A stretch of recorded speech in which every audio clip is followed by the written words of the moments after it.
Hello everyone, good morning. स्वागत है आप सभी का ऑनलाइन स्टडी में। इस वीडियो में बात करेंगे बिहार से मेंस का पेड सेट सॉल्यूशन का सेट नंबर 9। इससे पहले हम लोगों ने 8 सेट तक देख लिया। अगर आपने नहीं देखा है तो जाकर के लिंक आप चेक कर सकते हैं, डिस्क्रिप्शन में मिल जाएगा, या फिर प्लेलिस्ट को चेक कीजिए।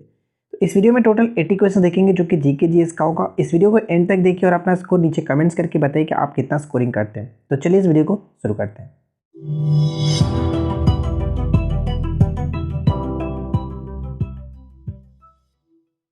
आज के इस वीडियो का फर्स्ट क्वेश्चन ये बनता है कि भारत का सबसे बड़ा हड़प्पन पुरा स्थल कौन सा है।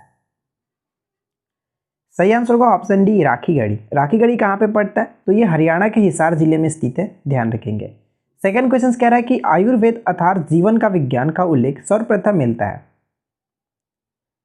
इस क्वेश्चन का राइट आंसर होगा अथर्ववेद में। Option D will be correct answer, जो कि सबसे बाद का वेद माना जाता है। महाभारत का तेलुगु संस्करण किसने लिखा? महाभारत का तेलुगु संस्करण किसने लिखा था? Right answer will be option B, Nannaya. Nannaya को हम कह सकते हैं कि आंध्र साहित्य के ये आदि कवि कहलाते थे। ऑप्शन हम यहाँ पे बी को टिक करेंगे। क्वेश्चन नंबर 4 में क्या कह रहा है कि बुद्ध के जीवन की घटना, किस घटना को महाभिनिष्क्रमण के रूप में जाना जाता है? बुद्ध के जीवन की किस घटना को महाभिनिष्क्रमण के रूप में जाना जाता है? तो करेक्ट आंसर क्या होगा? राइट आंसर होगा ऑप्शन सी, यानी उनके गृह त्याग को। ठीक है, गृह त्याग को कहा जाता है महाभिनिष्क्रमण। घड़ी तथा गृह कर लगाने वाला दिल्ली का प्रथम सुल्तान कौन था? सही आंसर क्या होगा? Option B, Alauddin Khilji. Option B को टेक करेंगे। क्वेश्चन बनता है कि जब लॉर्ड माउंटबेटन भारत के प्रथम गवर्नर जनरल बने, उस समय निम्नलिखित में से कौन पाकिस्तान के गवर्नर जनरल बने? तो सही आंसर होगा option B, Mohammad Ali Jinnah. Option B को टिक करेंगे। नेक्स्ट क्वेश्चन दिया गया है कि नाभिकीय रिएक्टर में निम्नलिखित में से कौन मंदक के रूप में प्रयोग किया जाता है? मंदक के रूप में प्रयोग किया जाता है। सबसे पहले मैं आपको बता दूं कि मंदक वे पदार्थ होते हैं जिनका प्रयोग तेज गतिशील जो न्यूट्रॉन होते हैं उनकी गति को कम करने के लिए इस्तेमाल किया जाता है। जिसके रूप में हम कह सकते हैं उदाहरण के तौर पर कौन कौन है जिनका प्रयोग मंदक के रूप में किया जाता है? वो है ग्रेफाइट, कैडमियम की छड़ और भारी पानी। तो फिलहाल यहाँ पे आप देख रहे हैं भारी पानी जो दिया गया, ऑप्शन हम बी को टिक कर सकते हैं। ठीक है ना, ध्यान रखेंगे। अगला क्वेश्चन, नेक्स्ट क्वेश्चन बनता है कि किस अधिनियम ने बंगाल के गवर्नर जनरल को भारत का गवर्नर जनरल बनाया? किस अधिनियम ने बंगाल के गवर्नर जनरल को भारत का गवर्नर जनरल बनाया? और वो था चार्टर एक्ट 1833। ऑप्शन सी को टिक करेंगे। देखिए नेक्स्ट क्वेश्चन क्या कह रहा है कि निम्नलिखित में से कौन सा कथन सही है? निम्नलिखित में से कौन सा कथन सही है? फर्स्ट और सेकंड पॉइंट्स को पढ़ने के बाद बताइए कि क्या हम टिक करेंगे। तो मैं आपको बता दूं कि पुर्तगालियों ने 1559 ईस्वी में दमन का अधिग्रहण किया, ये बिल्कुल सही है। सेकंड पॉइंट है कि पहला पुर्तगाली कारखाना कोच्चि में स्थापित किया गया था, जो कि ये गलत है। पहला पुर्तगाली कारखाना कह सकते हैं सूरत में स्थापित किया गया था, इसलिए हम यहाँ पे सेकंड को गलत करेंगे और सिर्फ फर्स्ट सही है। ऑप्शन ए को टिक किया जा सकता है, सिर्फ और सिर्फ एक सही है। नेक्स्ट वन दिया गया कि अफगानिस्तान का बमियान प्रसिद्ध था। अफगानिस्तान का जो बमियान है वो प्रसिद्ध था, किस लिए प्रसिद्ध था? सही आंसर क्या होगा? ऑप्शन डी, बुद्ध की प्रतिमा के लिए प्रसिद्ध है। ऑप्शन डी को टिक करेंगे। निम्नलिखित सुल्तानों में से किसने मुक्तेश्वर की मस्जिद की दीवारों पर अपने शिलालेखों में स्वयं को खलीफा का सहायक कहा है? खलीफा का सहायक कहा है बलबन ने। ठीक है, बलबन कई कारणों से प्रसिद्ध था। रक्त एवं लौह की नीति के लिए सबसे अधिक इसको जाना जाता है, पेपर में अक्सर देखने को मिलता रहता है। नेक्स्ट प्रश्न क्या है कि तारों का रंग किस पर निर्भर करता है? तारों का रंग किस पर निर्भर करता है? तो हम कह सकते हैं तापमान पर निर्भर करता है। ऑप्शन ए को टिक करेंगे। परावर्तन के नियम के अनुसार क्या यहाँ पे टिक होना चाहिए? परावर्तन के नियम के अनुसार, परावर्तन का नियम ये कहता है कि जो आपतन कोण होता है सदैव परावर्तन कोण के बराबर होता है। फॉर एग्जाम्पल हम कहने की अगर बात करें तो यहाँ पे देखिए जो नॉर्मल होता है यानी कि जो अभिलंब है, अगर कोई आपतित किरण इधर पड़ती है, जितने अगर आई एंगल से ये पड़ता है तो इधर से जो ये निकलेगा वो भी आपका आर एंगल, यानी कि आई जो होगा वो आर के बराबर होगा। यही कहा जाता है आपतन कोण सदैव परावर्तन कोण के बराबर होता है। तो इस क्वेश्चन का राइट आंसर ऑप्शन सी को टिक करेंगे। नेक्स्ट प्रश्न में क्या बनता है कि पारदर्शी, जिसको पेरिस्कोप कहते हैं, किस सिद्धांत पर काम करता है? पेरिस्कोप जो होता है वो परावर्तन के सिद्धांत पर कार्य करता है। ऑप्शन डी सही आंसर होगा। नेक्स्ट प्रश्न है कि निम्नलिखित ईंधनों में से कौन न्यूनतम पर्यावरणीय प्रदूषण उत्पन्न करेगा? न्यूनतम पर्यावरणीय प्रदूषण उत्पन्न करेगा और वो है हाइड्रोजन, और इसी की वजह से इसको जो कि भविष्य का ईंधन भी कहा जाता है। ठीक है, भविष्य का ईंधन हाइड्रोजन को, क्योंकि बहुत कम प्रदूषण उत्पन्न करता है, यानी कह सकते हैं कि कार्बन डाइऑक्साइड जो कि बहुत कम रिलीज करता है। नेक्स्ट प्रश्न क्या है कि भारतीय संसद की सबसे बड़ी कमेटी कौन सी है? भारतीय संसद की सबसे बड़ी जो कमेटी है यानी कि समिति है वो कौन सी है? तो कह सकते हैं प्राक्कलन समिति। ऑप्शन बी बिल्कुल सही आंसर है। प्राक्कलन समिति में कुल 30 सदस्य होते हैं, जो कि टोटल वो सिर्फ और सिर्फ लोकसभा से होते हैं। ठीक है, नेक्स्ट वन, निम्नलिखित में से किस अनुच्छेद के आधार पर भारत का राष्ट्रपति भारत के केंद्र शासित प्रदेशों का मुख्य प्रशासक होता है? और ये जो बात कही गई है मैं आपको बता दूं कि आर्टिकल 239 में कहा गया कि केंद्र शासित प्रदेशों के लिए, यानी कि 239 जो आर्टिकल है वो केंद्र शासित प्रदेशों के लिए, जिसमें उसके अधिकार और सीमाएं वर्णित की गई है, यानी सभी के बारे में इसमें बात कही गई 239 में। ऑप्शन हम सी को टिक करेंगे। अगला प्रश्न हमारा बनता है कि 1964 में जवाहरलाल नेहरू की मृत्यु के बाद भारत के कार्यवाहक प्रधानमंत्री कौन बना? 1964 में जवाहरलाल नेहरू की मृत्यु के पश्चात भारत के कार्यवाहक प्रधानमंत्री कौन बने थे? और हम कह सकते हैं कि प्रथम बार गुलजारीलाल नंदा ही जो थे वो कार्यवाहक प्रधानमंत्री बने थे। तो राइट आंसर हम यहाँ पे सी को टिक करेंगे। अगला प्रश्न बनता है कि मुद्रणालय में प्रयुक्त टाइप धातु किसका एलॉय है, यानी किसका मिश्रण है टाइप धातु? टाइप धातु जो मिश्रण होता है हम कह सकते हैं टीन, सीसा और एंटीमनी, यानी ऑप्शन हम यहाँ पे बी को टिक करेंगे। सीसा और एंटीमनी दिया गया, टीन नहीं दिया गया। तो फिलहाल मैं आपको बता दूं कि इसमें जो सीसा होता है SN 5%, ठीक है 5%, और अगर हम सीसा की बात करें PB, ठीक है PB जो होता है वो 80%, और अगर एंटीमनी की बात करें तो जिसको हम SB कह सकते हैं, एंटी होता है 15%। ठीक है, इस तरह से आप याद रख सकते हैं। ऑप्शन हम बी को टिक करेंगे। चलिए फिलहाल देखते हैं नेक्स्ट क्वेश्चन क्या कह रहा है। तीव्र सीसा विसर्जन को क्या कहते हैं? तीव्र सीसा विसर्जन को क्या कहते हैं? तो मैं आपको बता दूं कि इसको हम लोग प्लम्बिंग में कहते हैं। ऑप्शन बी को टिक करेंगे। और ये क्या होता है इसके बारे में काफी अच्छे तरीके से आप यहाँ पे पढ़ सकते हैं, मैंने पिक्चर लगा रखा है। ठीक है, चलिए फिलहाल देखते हैं नेक्स्ट क्वेश्चन को। अगला प्रश्न बनता है कि निम्नलिखित में से किस कारण से लोहे में जंग लग जाता है? लोहे में जंग लग जाता है किस कारण से? तो पहला बात हो गया कि ऑक्सीकरण के साथ, उसके साथ साथ क्या होना चाहिए, ऑक्सीजन के साथ रासायनिक अभिक्रिया। ठीक है, यानी हम यहाँ पे फर्स्ट और थर्ड बिल्कुल सही करेंगे। Option D will be correct answer. Next one, अगला पॉइंट है कि प्रकाशानुवर्ती संचलन किसके द्वारा नियंत्रित किया जाता है? प्रकाशानुवर्ती जो संचलन है वो किसके द्वारा नियंत्रित किया जाता है? तो करेक्ट आंसर क्या होगा? Right answer will be option A auxin. ठीक है, ऑक्सिन क्या होता है? एक प्रकार का पौधा हार्मोन होता है, और ये पौधे जो होते हैं ये पौधे शरीर के विकास के लिए काफी आवश्यक माने जाते हैं, और ये पत्तियों और फलों को पतन को रोकने, ठीक है पतन को रोकने में काफी ये महत्वपूर्ण भूमिका निभाते हैं। कह सकते हैं कि पतन को नियंत्रित करने में काफी महत्वपूर्ण भूमिका निभाते हैं। फिलहाल देखिए नेक्स्ट क्वेश्चन क्या कह रहा है। नेक्स्ट क्वेश्चन बनता है कि निम्नलिखित कथनों पर विचार कीजिए और नीचे दिए गए कोट का सही उत्तर बताएं। कथन और कारण को पढ़ करके बताइए कि राइट आंसर क्या होगा।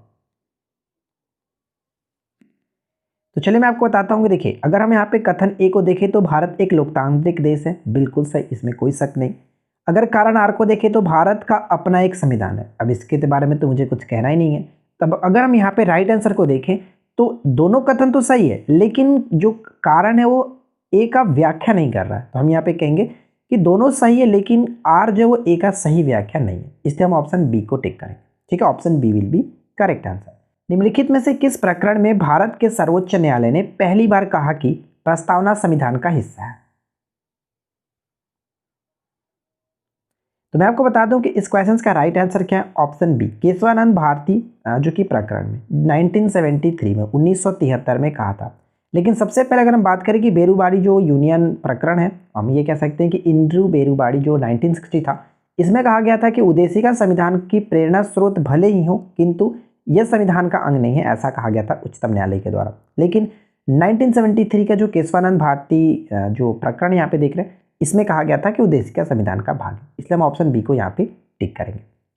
नेक्स्ट प्रश्न में क्या दिया गया कि भारतीय संविधान के अनुच्छेद 243 के वी के अनुसार नगर पालिका का सदस्य बनने के लिए आवश्यक न्यूनतम आयु क्या है? नगर पालिका का सदस्य बनने के लिए न्यूनतम आयु जो होना चाहिए वो 21। ठीक है, 21 वर्ष हम यहाँ पे टिक करेंगे ऑप्शन डी को। नेक्स्ट प्रश्न में देखिए क्या दिया गया कि यदि किसी नागरिक के मौलिक अधिकारों का उल्लंघन होता है तो वह भारतीय संविधान के अनुच्छेद 32 के अंतर्गत सीधे किसके पास जा सकता है? तो आर्टिकल 32 के साथ वो उच्चतम न्यायालय सुप्रीम कोर्ट में जा सकता है। अगर हम यहाँ पे देखें 226 यानी कि 226 अगर रहता आर्टिकल तो वो उच्च न्यायालय होता। यहाँ पे ऑप्शन सी को टिक करेंगे। विजयनगर साम्राज्य की राजधानी किस नदी पर स्थित थी? विजयनगर साम्राज्य की जो राजधानी किस नदी पर स्थित थी? करेक्ट आंसर होगा ऑप्शन डी तुंगभद्रा। ठीक है, option D will be correct answer. Next one क्या बनता है कि निम्नलिखित युगों में से कौन सही सुमेलित नहीं है? देश और राजधानी के साथ बताइए कि यहाँ पे कौन सही तरीके से सुमेलित नहीं है। देखिए यहाँ पे जो गलत तरीके से मैच किया गया वो है ऑप्शन डी, मालदीव की राजधानी माले होता है। यहाँ पे आपका ये गलत है, मलावो नहीं होगा। ठीक है, नेक्स्ट क्वेश्चन दिया गया यहाँ पे नगर और नदी से संबंधित आपको बताना है कि कौन सा नगर किस नदी पे बसा हुआ है। तो बताइए कि यहाँ पे कौन सही तरीके से मैच करेगा, राइट आंसर क्या होना चाहिए। तो चलिए हम यहाँ पे देखते हैं। अगर हम बात करें खार्तुम, तो खार्तुम नील नदी पे बसा हुआ है, यानी कि ए का 2 के साथ सिर्फ और सिर्फ एक ही ऑप्शन से right answer will be option A. उससे अगर बात करें स्टारडम, तो स्टारडम आपको पता है कि राइन नदी के किनारे है, सी का 4 के साथ देख सकते हैं। पेरिस सी नदी के किनारे, यहाँ पे सेन लिखा गया, एक्चुअली सीन होना चाहिए। तो यहाँ पे डी का 3 के साथ, यानी कुल मिलाकर देखें तो ऑप्शन ए हमारा बिल्कुल सही हो जाता है। नेक्स्ट वन क्वेश्चन कह रहा है कि ब्राजील में विशाल कहवा बागानों को कहा जाता है। ब्राजील में विशाल कहवा बागानों को क्या कहा जाता है? फैजेंडा कहते हैं। ठीक है, ऑप्शन डी को टिक करेंगे, फैजेंडा। नेक्स्ट प्रश्न क्या बनता है कि पौधों द्वारा नाइट्रोजन किस प्रकार लिया जाता है? पौधों द्वारा जो नाइट्रोजन है वो किस रूप में लिया जाता है, किस प्रकार लिया जाता है? तो यहाँ पे जो सही आंसर क्या होगा, देखिए मैं आपको बता दूं कि अकार्बनिक नाइट्रेट और नाइट्राइड के रूप में भी लिया जाता है और साथ ही साथ कार्बनिक पदार्थों के रूप में भी लिया जाता है। फर्स्ट और सेकंड सीधे वायुमंडल से पौधे नहीं लेते हैं, यानी कि 1 और 2 को टिक करेंगे, option A will be correct answer. Next प्रश्न क्या बनता है कि पादपों और प्राणियों में यह अंतर है कि पादपों और प्राणियों में यह अंतर है कि पादपों में जो कि स्थानगत वृद्धि होती है, ऑप्शन सी को टिक करेंगे, स्थानगत वृद्धि होती है। नेक्स्ट प्रश्न बनता है कि जीवन का रासायनिक ब्लूप्रिंट किसे कहते हैं? जीवन का रासायनिक ब्लूप्रिंट किसे कहा जाता है? तो सही आंसर होगा डीएनए को कहते हैं जीवन का ब्लूप्रिंट। ठीक है, रासायनिक ब्लूप्रिंट डीएनए को। नेक्स्ट प्रश्न बनता है कि श्रृंखलन, ठीक है, श्रृंखलन यानी कि कैटेनेशन जो कहा जाता है का गुण प्रबल होता है। बताइए कि श्रृंखलन का गुण प्रबल होता है। सबसे पहले आपको बता दूं कि इस क्वेश्चन का राइट आंसर क्या है, ऑप्शन डी यानी कि कार्बन होगा। देखिए कार्बन के द्वारा कार्बन के ही दूसरे परमाणुओं के साथ जो सहसंयोजी बंध बना करके श्रृंखला का निर्माण होता है उसी को कहा जाता है श्रृंखलन यानी कि कैटेनेशन। ठीक है, ऑप्शन है यहाँ पे डी को टिक करेंगे। अगला प्रश्न बनता है कि इन्फ्लुएंजा विषाणु में होता है। इन्फ्लुएंजा किसके कारण होता है? विषाणु के कारण होता है। तो आपको ये बताना है कि इन्फ्लुएंजा विषाणु में क्या होता है। तो करेक्ट आंसर क्या होगा, ऑप्शन हम यहाँ पे जो कि किसे टिक करेंगे, option C will be correct answer, केवल आरएनए होता है। ठीक है, option C will be correct answer. Next प्रश्न क्या बनता है कि सूची 1 को सूची 2 के साथ सम्मिलित करना है। एक तो क्षेत्र दिया गया और इसके स्थानांतरित जो खेती होता है वो आपको बताना है कि कौन से क्षेत्र की कौन से स्थानांतरित खेती कही जाती है। तो चलिए हम यहाँ पे देखते हैं। देखिए मैं आपको बता दूं कि पश्चिमी घाट, ठीक है, पश्चिमी घाट में जो स्थानांतरित खेती होती है उसको हम किस नाम से जानते हैं? कुमारी के नाम से जानते हैं। यानी ए का 4 के साथ मैच होना चाहिए। अगर आपको ये चीज़ तो पता है कि जो उत्तर पूर्वी भारत है यहाँ पे हम कह सकते हैं नागालैंड, तो नागालैंड में झूम की खेती होती है, यानी कि सी का 3 के साथ। तो देखिए सी का 3 के साथ हमारा ऑप्शन हम एक में टिक कर सकते हैं क्योंकि ए का 4 के साथ और सी का 3 के साथ, तो यहाँ पे ऑप्शन हमारा ए बिल्कुल सही हो जाता है। उसी तरह से अगर बात करें दक्षिण पूर्वी राजस्थान, तो दक्षिण पूर्वी राजस्थान में इसको हम कह सकते हैं बालतरे। ठीक है, बालतरे कहा जाता है स्थानांतरित खेती को।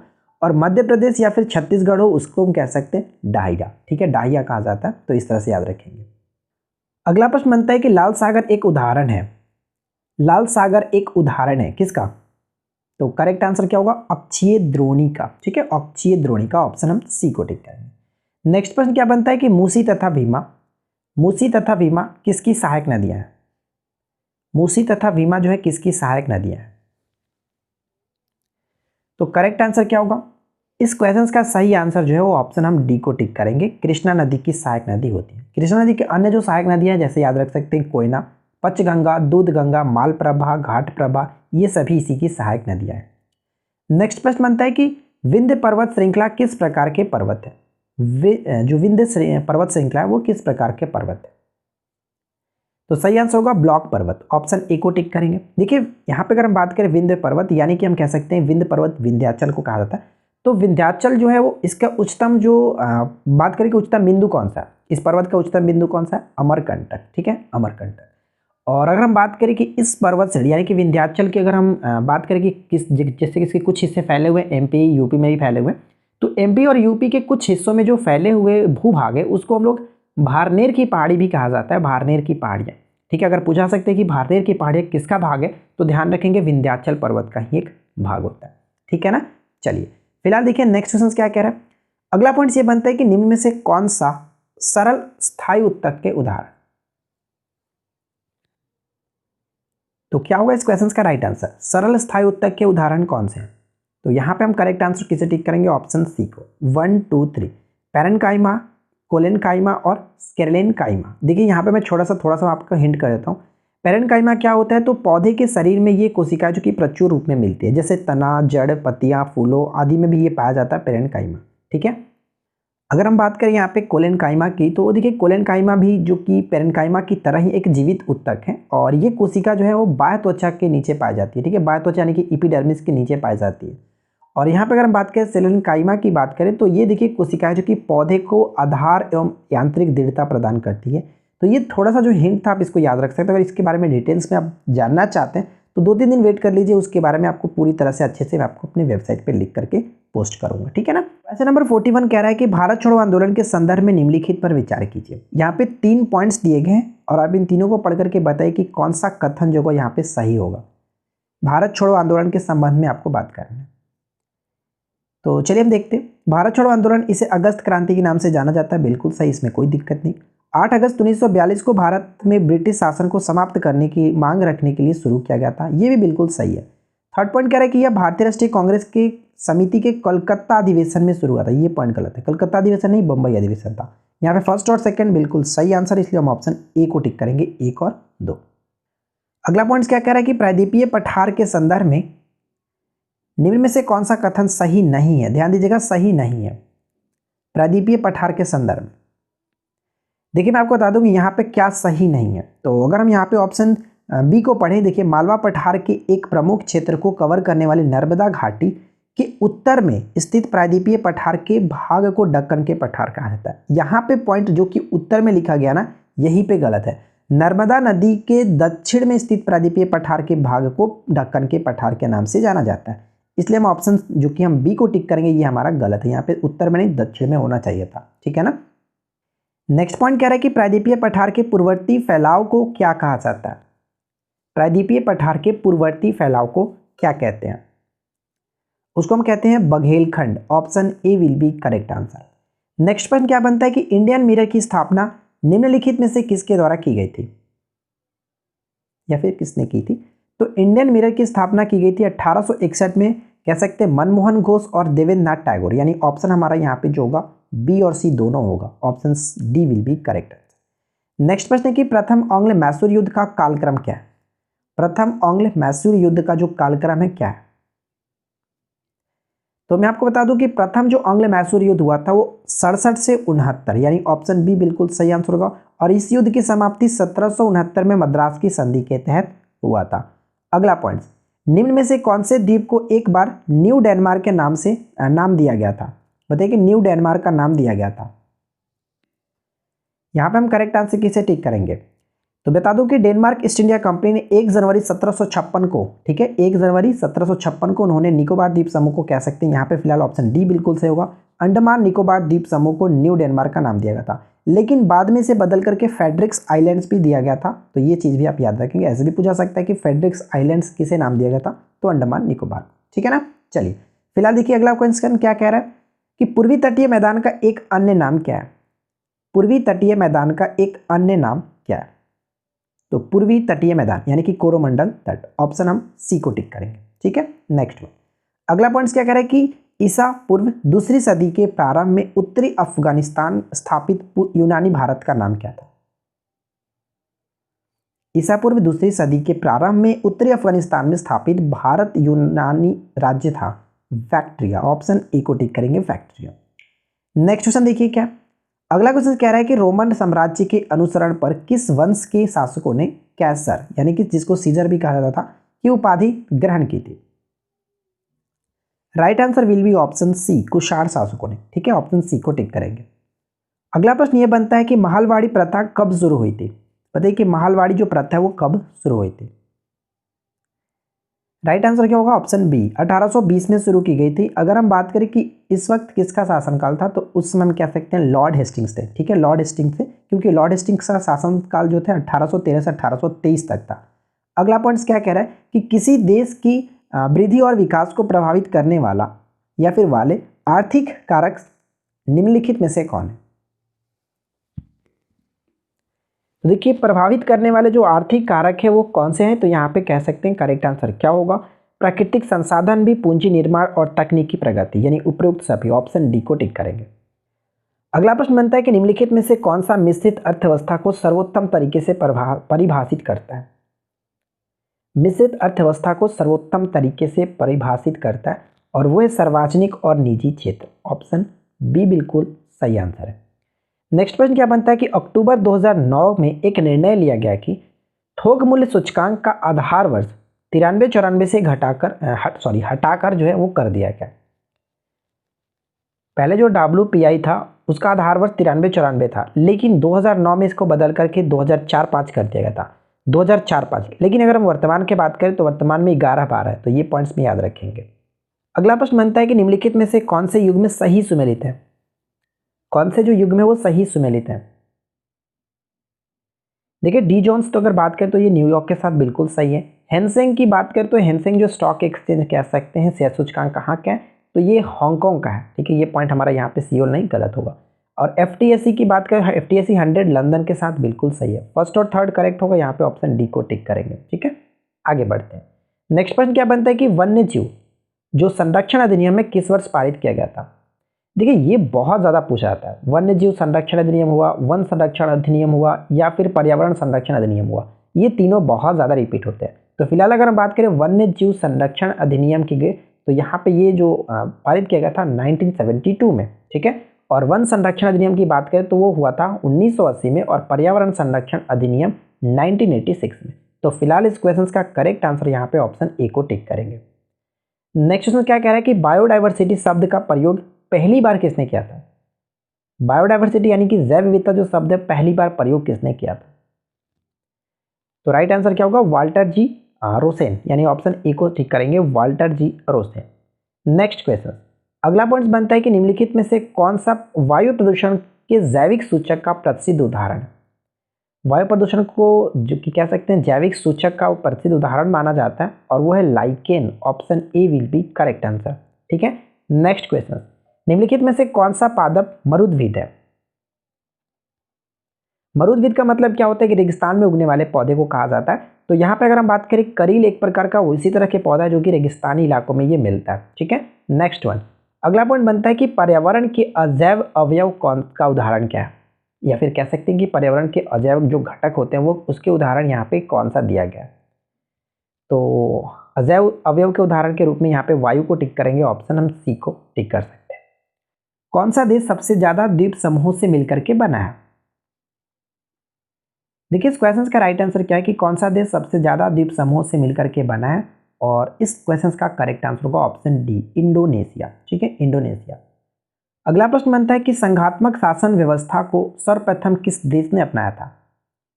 संघात्मक शासन व्यवस्था को किस देश ने अपनाया था, कनाडा ने। ऑप्शन सी को टिक करेंगे, कनाडा ने। नेक्स्ट प्रश्न है कि हितोपदेश के लेखक कौन है। बताइए कि हितोपदेश के लेखक हैं। तो इस क्वेश्चन का राइट आंसर क्या होगा, हितोपदेश के लेखक नारायण पंडित को टिक करेंगे, ऑप्शन सी बिल्कुल सही आंसर होगा। देखिए, भवभूति से रिलेटेड अक्सर क्वेश्चन देखने को मिलता रहता है, तो आप याद रखेंगे मालती माधव इन्हीं का है, और साथ ही साथ महावीर चरित्रम, हाँ महावीर चरित्रम, और एक और होता है उत्तर रामचरित्र। ये तीनों जो कि इन्हीं के द्वारा लिखी हुई है। विष्णु शर्मा के द्वारा आपको पता है पंचतंत्र, बाणभट्ट तो हर्षवर्धन के दरबार में रहते थे, तो हर्षचरित्र की रचना की थी। ठीक है, चलिए फिलहाल देखिए नेक्स्ट क्वेश्चन क्या है कि किसे वर्ष 2020 के वान कर्मन पुरस्कार से सम्मानित किया जाएगा। वर्ष 2020 के वान कर्मन पुरस्कार से सम्मानित किया जाएगा किसे, तो इसरो के अध्यक्ष के सिवान को। Option A will be correct answer, और ये जो पुरस्कार होगा इंटरनेशनल एकेडमी ऑफ एरोनॉटिक्स की ओर से इनको प्रदान किया जाएगा। नेक्स्ट क्वेश्चन, अगला पॉइंट है कि सतर्कता जागरूकता सप्ताह 2020 किस नेता को श्रद्धांजलि के रूप में मनाया जाता है। सतर्कता जागरूकता सप्ताह 2020 जो है वो यानी कि हर वर्ष ये मनाया जाता है, तो सतर्कता जागरूकता सप्ताह के रूप में किस नेता को श्रद्धांजलि देने के रूप में, और ये सरदार वल्लभ भाई पटेल। ठीक है, ऑप्शन हम बी को टिक करेंगे। नेक्स्ट क्वेश्चन क्या बनता है, अगला क्वेश्चन ये कि ग्रीक यूनानी लेखकों द्वारा किसे अग्रिमीज या फिर जेंड्रमीज कहा गया है। अग्रिमीज और जेंड्रमीज किसे कहा गया, तो घनानंद को। ऑप्शन हम डी को टिक करेंगे, घनानंद को। नेक्स्ट प्रश्न बनता है कि गिरनार पहाड़ियां कहाँ स्थित है। बताइए कि गिरनार पहाड़ियां कहाँ स्थित है। तो इस क्वेश्चन का राइट आंसर क्या होगा, गिरनार पहाड़ियां कह सकते हैं गुजरात में स्थित है। Option A will be correct answer. अगला प्रश्न बनता है कि अरावली पर्वत का सर्वोच्च शिखर क्या है, क्या कहलाता है। अरावली पर्वत का सर्वोच्च शिखर जो है वो क्या कहलाता है, तो राइट आंसर होगा ऑप्शन डी गुरु शिखर। ठीक है, पारसनाथ जो है वो छोटा नागपुर की सबसे ऊंची चोटी है। डोडा बेटा जो है वो दक्षिण भारत की सबसे ऊंची चोटी है, ध्यान रखेंगे। माउंट आबू तो आपको पता है कि ये हमारा जो कि राजस्थान में पड़ता है। अगला पॉइंट क्या बनता है, नेक्स्ट क्वेश्चन कह रहा है अरावली का ही एक ऊंची चोटी है, और इस तरह से याद रख सकते हैं अरावली मतलब पहाड़ी पर ही पड़ता है। जैन मंदिर है, जैन मंदिरों के लिए प्रसिद्ध है। अगला प्रश्न बनता है कि भारत के किस प्रदेश की सीमाएं जो कि 3 देशों यानी क्रमशः नेपाल, भूटान और चीन से मिलती है, और वो राज्य कौन सा है, सिक्किम। ठीक है, सिक्किम जो है वो क्रमशः नेपाल, भूटान और चीन से मिलती है, जो कि राष्ट्रीय वन और अभ्यारण्य के साथ राज्य के साथ मैच करना है। तो बताइए कि यहाँ पे कौन किसके साथ सही तरीके से मैच होगा। कागेर घाटी वन्यजीव अभ्यारण्य जो पड़ता है वो कहाँ पे, तो ये छत्तीसगढ़ में ही पड़ता है, यानी फर्स्ट का फर्स्ट के साथ ही मैच होगा, या फिर ऑप्शन बी या फिर ऑप्शन डी। नागरहोल राष्ट्रीय उद्यान की बात करें, राष्ट्रीय वन की बात करें, तो ये कर्नाटक में बी का 4 के साथ। तो बी का 4 के साथ हमारा ऑप्शन देखिए बी में मिल रहा है, इसलिए हम ऑप्शन बी को टिक कर सकते हैं। ठीक है, उसी तरह से बात करें कुगदी वन्यजीव अभ्यारण्य हिमाचल प्रदेश में स्थित है, और सुल्तानपुर पक्षी अभ्यारण्य की हम बात करें तो ये हरियाणा में पड़ता है। तो इस तरह से सभी को आप याद रखेंगे। अगला प्रश्न ये बनता है कि सतकोसिया बाघ अभ्यारण्य किस राज्य में स्थित है। सतकोसिया बाघ अभ्यारण्य किस राज्य में स्थित है। देखिए सतकोसिया बाघ अभ्यारण्य पड़ता है उड़ीसा में, ऑप्शन हम बी को टिक करेंगे। ठीक है, नेक्स्ट क्वेश्चन। अगला प्रश्न ये बनता है कि निम्नलिखित खनिजों के भंडार में कौन सा मिलान गलत है। खनिजों के भंडार में कौन सा मिलान गलत है। तो देखिए इस क्वेश्चन का राइट आंसर क्या होगा। अगर हम बात करें सोना जो है ये मध्य प्रदेश में नहीं कर्नाटक होना चाहिए, यहाँ पे कर्नाटक बिल्कुल सही होगा। बाकी में कोई दिक्कत नहीं, निकेल उड़ीसा के साथ, कोयला झारखंड के साथ और क्रोमाइट उड़ीसा के साथ, ये सभी बिल्कुल सही है। अगला पॉइंट क्या बनता है कि ऊर्जा संरक्षण अधिनियम कब से प्रभावी हुआ। ऊर्जा संरक्षण अधिनियम 2001 से प्रभावी हुआ, ऑप्शन ए सही होगा। नेक्स्ट प्रश्न बनता है कि निम्नलिखित में से कौन सा मिलान जो है वो सही नहीं है। कौन सा मिलान सही नहीं है, तो मैं आपको बता दूं कि यहाँ पे जो सही नहीं है वो कौन सा है। तो देखिए कैगा कर्नाटक बिल्कुल सही, कलपक्कम तमिलनाडु ये भी सही, कैथलगुड़ी जो है वो कैथलगुड़ी यहाँ पे बिल्कुल गलत है, ये राजस्थान के साथ नहीं असम के साथ होना चाहिए। कुंडनकुलम तमिलनाडु के साथ, ये सभी के सभी इंपॉर्टेंट है, याद रखिएगा। इसका क्षेत्रफल संसार के क्षेत्रफल का 2.4% है, परंतु इसकी, अब बताइए कि यहाँ पे करेक्ट आंसर क्या होगा। तो मैं आपको बता दूं कि जो भारत की जनसंख्या का प्रतिशत है वो संपूर्ण मानव प्रजाति का यहाँ पे क्या होगा 17.5% एग्जैक्ट होगा। यहाँ पे हमारा 17% दिया है लेकिन ये गलत होगा, ऑप्शन डी को टिक करेंगे। ठीक है, 17.5% करेक्ट होगा। चलिए फिलहाल देखिए नेक्स्ट क्वेश्चन क्या कह रहा है। अगला प्रश्न है कि 2011 की जनगणना के अंतिम आंकड़ों के अनुसार किस राज्य में अनुसूचित जाति के लोगों का प्रतिशत सर्वाधिक है। यहाँ पे एक पॉइंट है जो कि प्रतिशत सर्वाधिक है अनुसूचित जाति का। देखिए अनुसूचित जाति के सिर्फ और सिर्फ अनुसूचित जाति के लोगों की सर्वाधिक संख्या पूछा जाता तो फिलहाल उस कंडीशन में उत्तर प्रदेश को टिक कर सकते थे, लेकिन अगर प्रतिशत लगा हो तो वहां पे आपको पंजाब को टिक करना पड़ेगा, ऑप्शन डी को टिक करेंगे। अगला प्रश्न बनता है कि भारत में सबसे लंबा बांध कौन सा है। भारत में सबसे लंबा बांध कौन सा है। भारत में सबसे ऊंचा बांध तो आपको पता है कौन सा है, टिहरी बांध। ठीक है, टिहरी बांध। और अगर हम सबसे लंबा बांध की बात करें तो वो हमारा हो जाता है हीराकुंड बांध, ऑप्शन सी को टिक करेंगे। नेक्स्ट प्रश्न क्या बनता है, निम्नलिखित में से किसने भारतीय राष्ट्रीय कांग्रेस के कराची अधिवेशन को महात्मा गांधी की लोकप्रियता और सम्मान की प्रकाष्ठा माना है। महात्मा गांधी की लोकप्रियता और सम्मान की प्रकाष्ठा माना है सुभाष चंद्र बोस, ऑप्शन ए बिल्कुल सही आंसर है। अगला प्रश्न बनता है कि निम्नलिखित में से कौन सुमेलित नहीं है। बताइए कि कौन सुमेलित नहीं है। देखिए प्रथम पंचवटी योजना बिल्कुल सही है 51 से 56 तक। तृतीय पंचवर्षीय यहाँ पे गलत किया गया, क्योंकि तृतीय पंचवर्षीय योजना जो था वो 61 से 66 तक था, ठीक है, 61 से 66 तक। और अगर हम बात करें यहाँ पे छठी पंचवर्षीय बिल्कुल सही है और 10वीं पंचवर्षीय ये भी सही है, तो सभी को याद रखेंगे। ध्यान रखिएगा, तीसरी पंचवर्षीय योजना 61 से 66 तक था, ठीक है। और चौथी जो पंचवर्षीय योजना था 3 साल की गैपिंग हो गई थी, और उसके बाद हम कह सकते हैं कि 69 से 74 तक था चौथी पंचवर्षीय योजना। अगला प्रश्न क्या कह रहा है कि जून 2020 में जारी रिपोर्ट के अनुसार सतत विकास लक्ष्य सूचकांक में भारत का कौन सा स्थान प्राप्त हुआ है? सतत विकास लक्ष्य सूचकांक में भारत का स्थान जो है वो कौन सा है? 117, ऑप्शन बी बिल्कुल सही आंसर है। नेक्स्ट क्वेश्चन बनता है कि गिर सी प्रोजेक्ट की शुरुआत जो है कब हुई थी? गिर सी प्रोजेक्ट की शुरुआत कब हुई थी? तो अगर आपने ऑप्शन बी को टिक किया है तो आप गलत है, क्योंकि टाइगर प्रोजेक्ट 1973 था। 1972 में गिर सी प्रोजेक्ट स्टार्ट हुआ था, इसलिए ऑप्शन हम ए को टिक करेंगे। तो मुझे उम्मीद है कि अब तक आपने वीडियो को लाइक कर दिया होगा, मुझे कहने की जरूरत तो नहीं पड़ेगी, फिर भी अगर आपने नहीं किया तो प्लीज़ कर दीजिएगा। साथ साथ अगर आपको ये वीडियो अच्छी लगी है तो अपने दोस्तों के साथ भी शेयर करें, और नीचे कमेंट्स करके बताएं कि आउट ऑफ 80 से आपकी स्कोरिंग क्या रही। और इसका मैथ्स और रीजनिंग का वीडियो शाम तक आपको मिल जाएगा, डोंट वरी। तो इस वीडियो को अपने दोस्तों के साथ अधिक से अधिक जरूर शेयर करें। हम मिलते हैं नेक्स्ट वीडियो में किसी नए टॉपिक के साथ। Thanks for watching, keep watching, keep learning.